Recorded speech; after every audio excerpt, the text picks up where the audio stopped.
এবার দিয়ে দেবো সামান্য পরিমাণে লবণ, যতটা প্রয়োজন। চাটনির মধ্যে একটু নুন, ঝাল, মিষ্টি হলে ব্যাপক লাগে।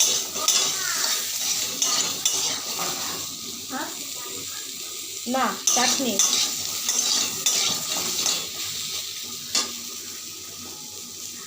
এবার দিয়ে দেবো হলুদ। এবার একটু ভালো করে নাড়িয়ে নেব।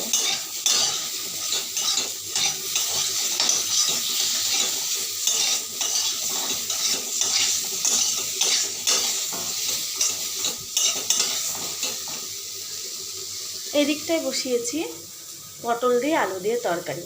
দেখি কতটা হলো। ওই যে ঝোলটা ফুটছে, আর একটু ফুটবে।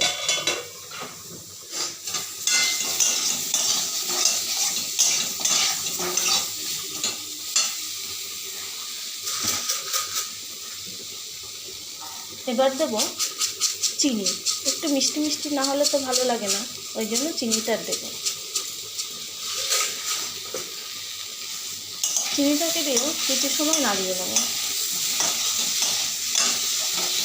এবার গ্যাসটাকে একটু লো করে দেবো, যাতে চিনিটা গুলে যায় এবং চিনি থেকে ক্যারামেল বেরিয়ে জলপাইয়ের মধ্যে ঢোকে।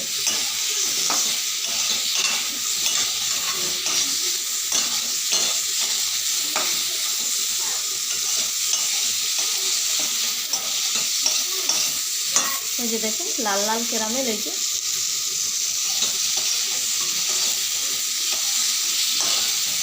চিনিটা দেওয়ার পরে এইভাবে করে কিছু সময় নাড়তে থাকতে হবে, কারণ না হলে ক্যারামেলটা পুড়ে যাবে।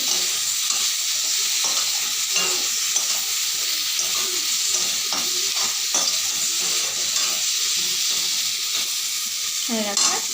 এবার এর ভিতরে দিয়ে দেবো একটু জল।